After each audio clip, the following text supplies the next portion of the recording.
Hər vaxtınız xeyir, əziz magistrlar. Bugün sizə 2025-ci il magistratura qəbul imtahanı birinci və ikinci cəhdi izah edəcəm. Gəlin suallara başlayaq. Demək, birinci 6.1 true-false sualımızda deyir ki, avtordan sonraki hadisə həmişə birinci baş verən hadisədir. Aşurbanipal kitabxanasından sonra, həmişə başlayan bağlacıdan tərcümə etməyə. Aşurbanipal kitabxanasından sonra Aleksandr kitabxanası yarandı. Baxın, Alexander Aşurbanipaldan sonra yaranıbdır burada. Buradakı avtor, buradakı before ise çaşdırmasın ki, hə, bu false-dur. Xeyr, diqqətli baxaq. Yenə bağlayıcıdan başlayıb tərcümə edirəm.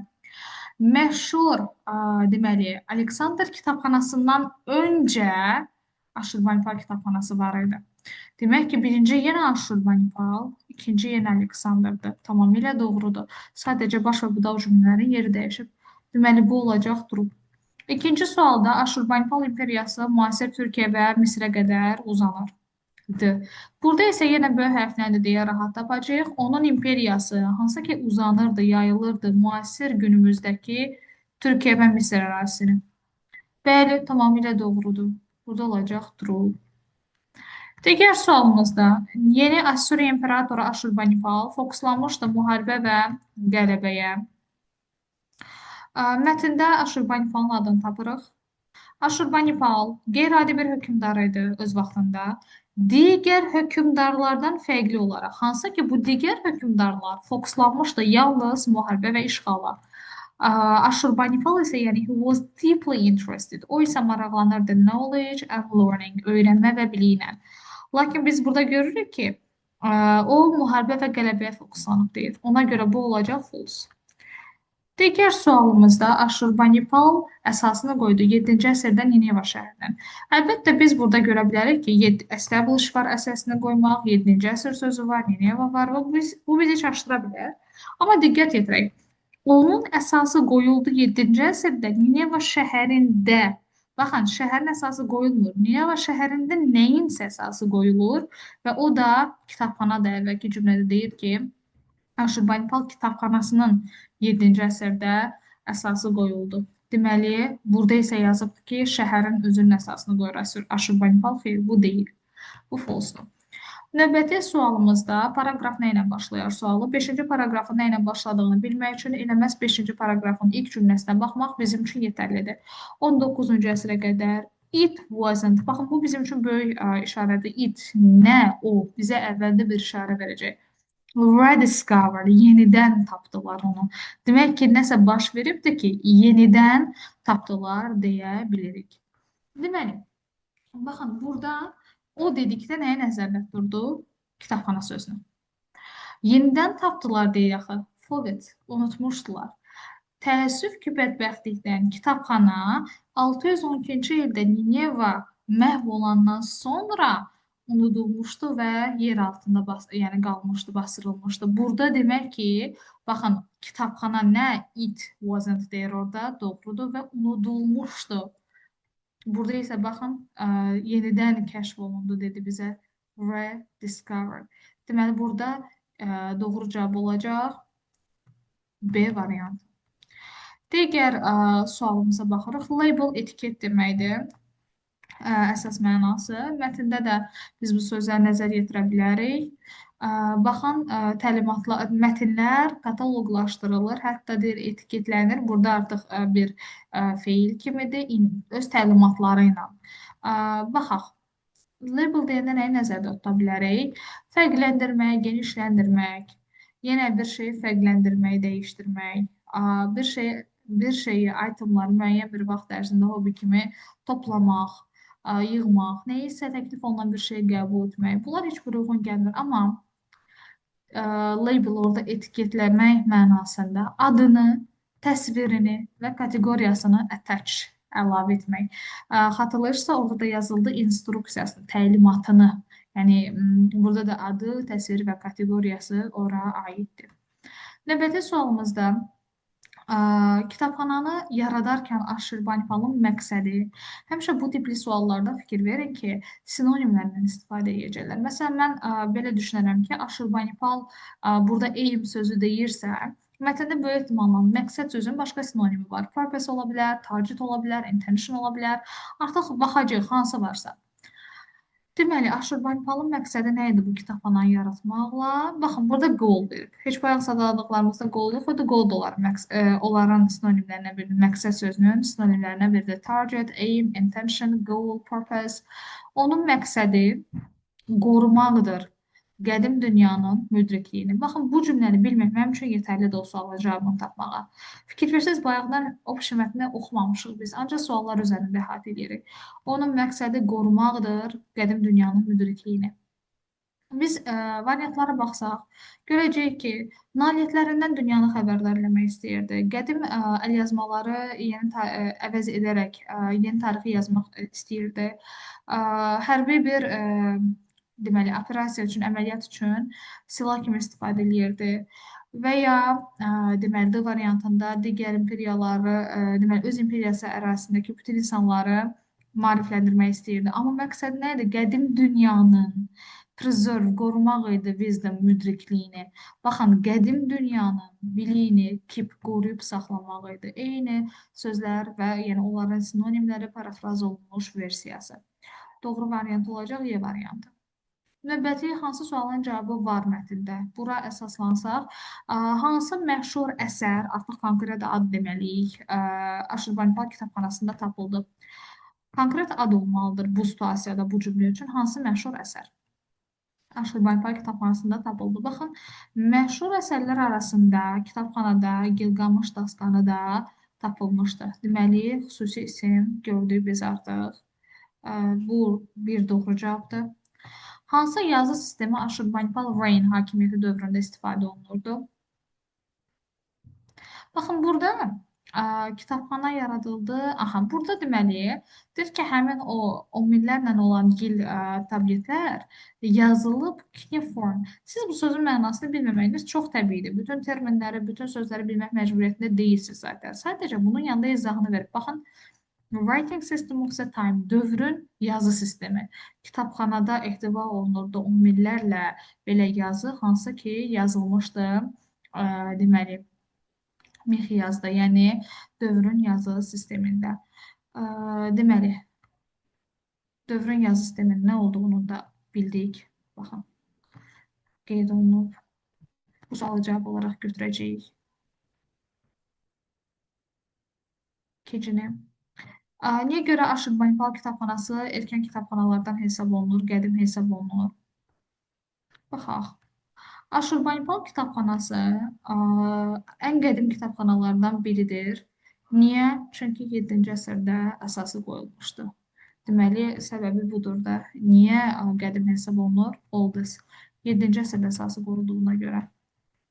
Deməli, burada 3-ü də doğru cavab olaraq götürəcəyik. Gəldik 4 və 5-ə. Hər ikisində hamını görürsünüz.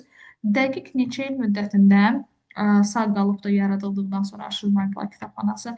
Bunu dəqiq il deyə bilmərik. Çünki bilirik 7-ci əsrdə yarandı.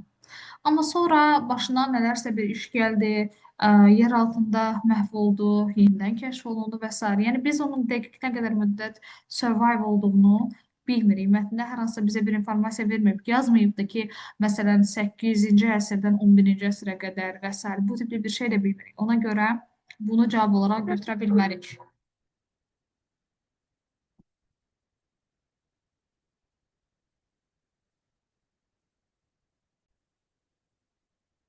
Dördüncü sualda isə qeyd olunur ki, 19-cu əsrdə kitabxanada nə qədər gil tablet var idi. Mətnə fikir versək, birincisi burada deyir bizə 10 minlərlə. Konkret say demək olmaz buna, 10 minlərlə. Və əlavə olaraq da bu tabletlərin 19-cu əsrə aid olduğunu bilmirik. Sadəcə sonra burada 19-cu əsrlə bağlı bir cümlə keçir, amma bu tabletlər 19-cu əsrə mi aiddir? Biz onunla bağlı məlumat əldə edə bilmirik. Ona görə bunu da cavab olaraq götürə bilmərik. Deməli, burada doğru cavab olacaq 1, 2 və 3.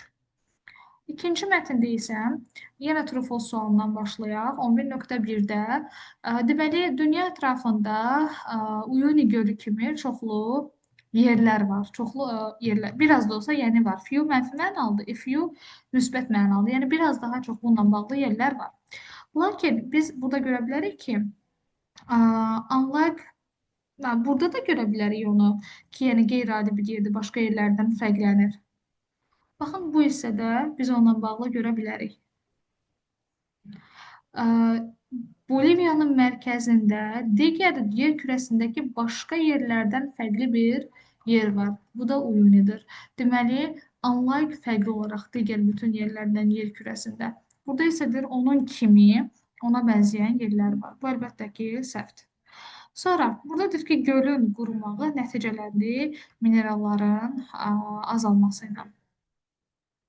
Gölün qurumasından bizə danışacaq. Gölün quruması, baxın burada.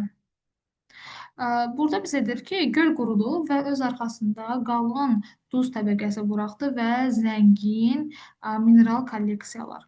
Lakin biz burada görə bilərik ki, suala qayıdaq. Biz burada görə bilərik ki, nəticələrinin mineralların azalması ilə deyil. Lakin burada isə biz gördük onu rich sözü ilə. Öz arxasında rich collection of mineral. Burada isə azalma deyir. Əlbəttə bu səhvdir. Sonra göl dəniz səviyyəsindən aşağıda yerləşir. Dəniz səviyyəsindən aşağıda yerləşir. Deməli, mətndə isə dəniz səviyyəsindən deməli yuxarıda olduğu qeyd olunur.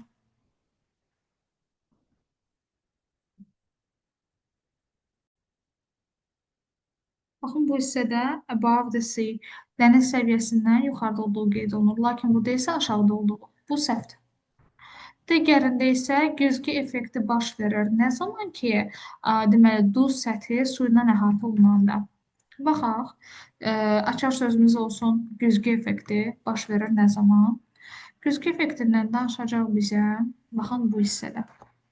Deyir ki, su ilə əhatə olunanda, sualda bizə deyir, su ilə əhatə olunanda, deməli, güzgü effekti yaranır.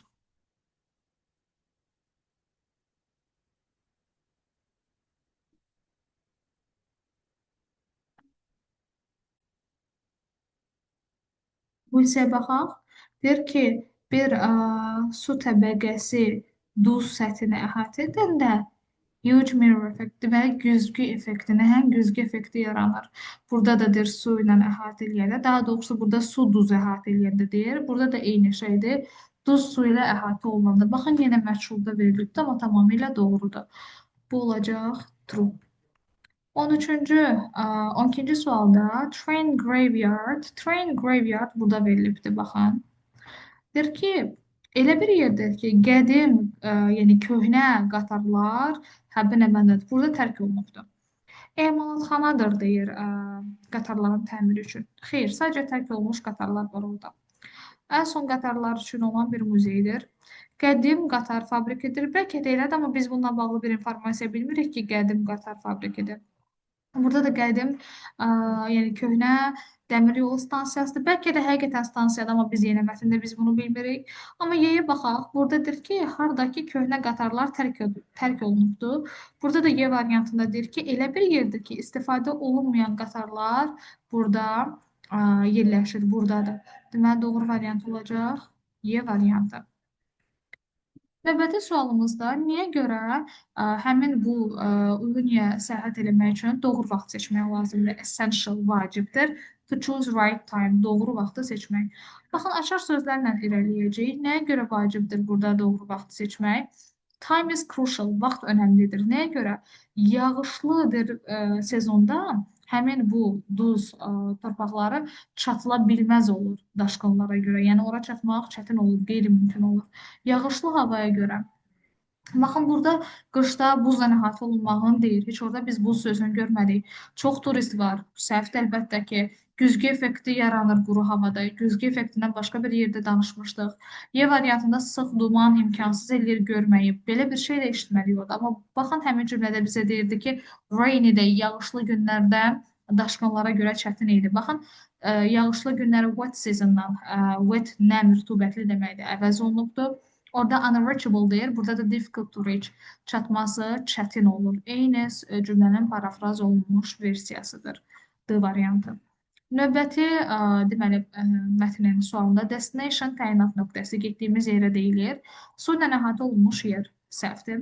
Çox az yağıntının və çox az bitkinin olduğu bir bölgə. Bu səhranın definition ola bilər, bu adan sözünün definition ola bilər. Qayalı bir yerdir ki, çox yüksək qayalar qalxır orada. Bu da səhvdir. Təyinat nöqtəsi deyil. Yəni bir tədbirlər silsiləsidir ki, gələcəkdə olacağına inanılır. Hadisələr silsiləsi. Bu da deyil. Bu proqnoz ola bilər. Y variantıdır. Destination təyinat nöqtəsi, yəni gedəcəyimiz yer. The place where someone is going. Kiminsə gedəcəyi bir yer. Doğru variant Y-dir. Gəldik növbəti sualımıza. Burada hansı sualın cavabı mətndə var? Deyir ki, həmin bu duzlu bölgələrdə tapılan litiumun konkret miqdarı nə qədərdir? Birinci baxaq litiumu tapaq mətndə. Deməli, baxın, burada belə bir adı çəkilir həmin mineralın. Amma nə qədərdir? Konkretdir, bizə exact amount, dəqiq miqdar yoxdur. Nə qədər olduğunu bilmirik. Bir səhvdir. Niyə görə uyuni iqtisadi cəhətdən vacibdir? Baxaq. İqtisadi cəhətdən niyə görə vacibdir? Baxın, bu hissəyə baxırıq. Deməli, bu hissədə this has made this region economically significant. Deyir ki, bu həmin bölgəni iqtisadi cəhətdən vacib edir. Deməli, əvvəlki cümlədə deyir. Deyir ki, əlavə olaraq onun gözəlliyinə həmin o duzlu səth önəmli bir resursdur litium üçün. Hansı ki, bu mineral da bateriyaların istehsalında istifadə olunur və bu bölgəni iqtisadi cəhətdən vacib edir. Deməli, iqtisadi cəhətdən vacib olma səbəbi litium adlı mineralın bateriyalarda istifadə olunmağıdır. İkinci cavab olaraq götürəcəyik. Hansı metodlar deməli, təcrübəli bələdçilər tərəfindən istifadə olunur səyahətçiləri orientasiya eləmək üçün? Baxın, burada təcrübəli bələdçilər, bələdçilərlə şərh olunmağın, daha doğrusu tədqiq olunmağın yaxşı olduğunu, məsləhət olduğunu qeyd edir. Amma hansı metodlarla? Yəni, bizə elə bir metod adı verilmir, ya metod izahı verilmir ki, biz deyək ki, bələdçilər bu metodlar istifadə olunur. Sadəcə məsləhət verir ki, yaxşı olar ki, bələdçilərdən istifadə edilər. Həmin bu bölgələrdə duzun ənənəvi istifadəsi nədir? Baxaq, duzun ənənəvi istifadəsi varmı? Duz sözünü ümumiyyətlə tapmalıyıq ilk öncə. Duz harda bizə qeyd olunur? Bəli.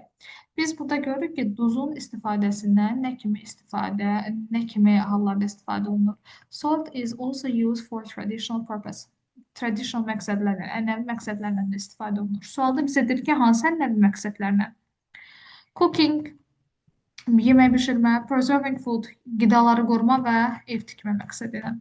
Məqsədlər bizə qeyd olunub, 4-ü götürəcəyik. 5-cidə, deməli, gölün tamamilə qurumağı nə qədər vaxt aldı?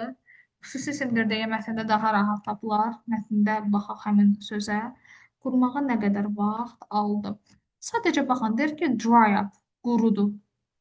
Yəni, konkret bilmirik ki, nə qədər vaxt aldı qurumağı? 10 ilə qurudu, 5 günə qurudu, bilmirik. Ona görə bunu cavab olaraq götürmək olmaz. Gəldik növbəti qrammatika suallarımıza. Deməli, yadınızda saxlayın, real lokalındadırsa, eyni olmalıdır. Əgər bizə verilən cümlə təsdiqlədirsə, biz təsdiq seçməliyik. Baxaq, inkarlar çıxmalıyıq. Burada söhbət aktyordan getmir ki, siz he yazasınız. Yayılan nədir aktyorun şöhrəti? Bu cansızdır. Ona görə biz he yaza bilmərik, it yazmalıyıq. Anda çıxacaq. Və əsas məsələlərdən biri hansı zamandadır? Əlbəttə, qaydasız feillər let, read, read yazılış olaraq eynidir. Ona görə biz onu necə bilərik? Feil sözü təkdədir. Əgər bu indiki zamanda olsaydı, feilin sonunda s olardı. Deməli, bu keçmiş zamandadır. Keçmiş zamandadır deyə does yox, did, it götürməliyik. Növbəti sualımızda yol təxminən genişlik olaraq 10 metr idi. İndi isə 15 metrdir. Deməli, yol nə edibdir? 10-dan 15-ə artıb, genişlənib. Retain saxlamaq, ruin məhv etmək. Enlarge genişləndirmək, expand genişləndirmək. Deməli, doğru variant olacaq. 1, 2. Növbəti sualımızda bir neçə əsas faktora baxmalıyıq. Birinci, of-la işlənməyənlər hansılardır? No of-la işlənmir, every of-la işlənmir. Amma each of, all of, some of hamısı uyğundur. Lakin baxmalıyım ki, xəbər təkdədir. Xəbər təkdədirsə, all of, some of yaza bilmərəm, bunların xəbəri cəm olmalıdır. Çünki isim cəmdir. Amma each of-un xəbəri bütün hallarda təkdir. Birə cavab B-dir. Artıq B-ni istifadə edə bilməyəcəm, ona görə B-ni çıxaq. İndi də keçək ikinci tərəfə baxmağa. Z artiklı var. Everydən sonra ümumiyyətlə cəm gəlmir. No-dan sonra isə article gəlmir. Ümumiyyətlə article-ın gəldiyi iki dənə bizim əvəzliyimiz var. Bir oldu, bir də was. Sadəcə bu iki əvəzliklə biz article yaza bilərik. Some z, no z ola bilməz. 2-yə də uyğun gələcək c. 1 və 2-si. Doğru cavab olacaq D variantı. Deməli, make-up story birinci, əlbəttə ki, yadınızda saxlayın, heç vaxt əvəzi ilə başlaya bilmərik. He, him, gərək həmin şəxs haqqında məlumat verilsin. Birinci başlayacağıq 2 ilə. Kral hekayə yazmağı xoşlayırdı, hansı ki, o düşünürdü ki, yaxşı hekayələr yazır. Sonra gələcək 5. Deməli, hekayəsini göstərdiyi insanlar isə onu tənqid eləməkdən qorxurdu. 2-5. Aha. Daha sonra, deməli, 8 gələcək. Deməli, bir gün o hekayələrini bir yaxşı tanınmış tənqidçiyə göstərir və o hekayələrinin çox pis olduğunu deyir. 8. Sonra isə gələcək 1. Kral əsəbləşir və onu həbsxanaya göndərir.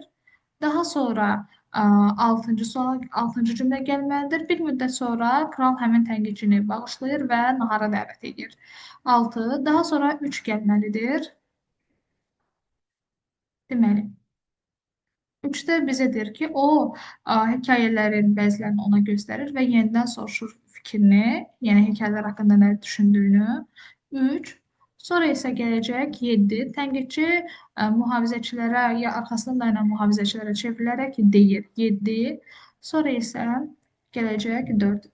Məni həbsxanaya geri qaytarın. Axırda da olacaq 4. Yəni həmişə 2 nöqtədən sonra dırnaq açılmalıdır. Çünki vasitəli, vasitəsiz nitqə görə, yəni artıq dırnaqlardan sonra əvvəl daha doğrusu mütləq 2 nöqtə olmalıdır. Gəldik növbəti hissəyə, qrammatikamızın zamanlarla bağlı sualına. Yadınızda saxlayın, zaman kəsiyində ilk baş verən hadisə həmişə bitmiş zamandır. Əzbərləyə bilmirsinizsə əgər bağlayıcıları. İkinci baş verən hadisə isə hökmən sadə zamandır. Biz hardan biləcəyik ki, birinci hansıdır, ikinci hansı hadisədir? Bağlayıcıdan başlayaraq tərcümə etməliyik. Before he, o təqaüdə çıxmazdan öncə yaxşı biznes qurmuşdu. Yaxşı biznesi var idi. Deməli, o təqaüdə çıxmazdan öncə yaxşı biznesi var idi. Birinci deməli, biznes olur, sonra təqaüdə çıxır. Yəni, before-dan əvvəlki hərəkət bitmiş zamanda olmalı idi. Before-dan sonraki hərəkət isə sadə zamanda. Və will retire gələcək zamandır. Bağlayıcıdan sonra gələcək yaza bilmərəm. Və C-də uzlaşma pozulur, indiki ilə keçmiş, indiki və keçmiş uyğun gəlmir. Biz dedik ki, ilk baş verən hadisə yaxşı biznesin olmağıdır. Ona görə bitmişdə götürəcəm. İkinci isə təqaüdə çıxmağıdır sadə zamanda. Ya da əgər o qədər o qədər dərinə getmək istəmirsinizsə, yadınıza saxlayın. Before-dan sonra gəlir keçmiş sadə. Əvvəlində isə gələcək keçmiş, bitmiş zaman. Sonda isə gəlir keçmiş, bitmiş zaman. Bu qədər gənclər birinci cəhdin qəbulun izahı bitdi.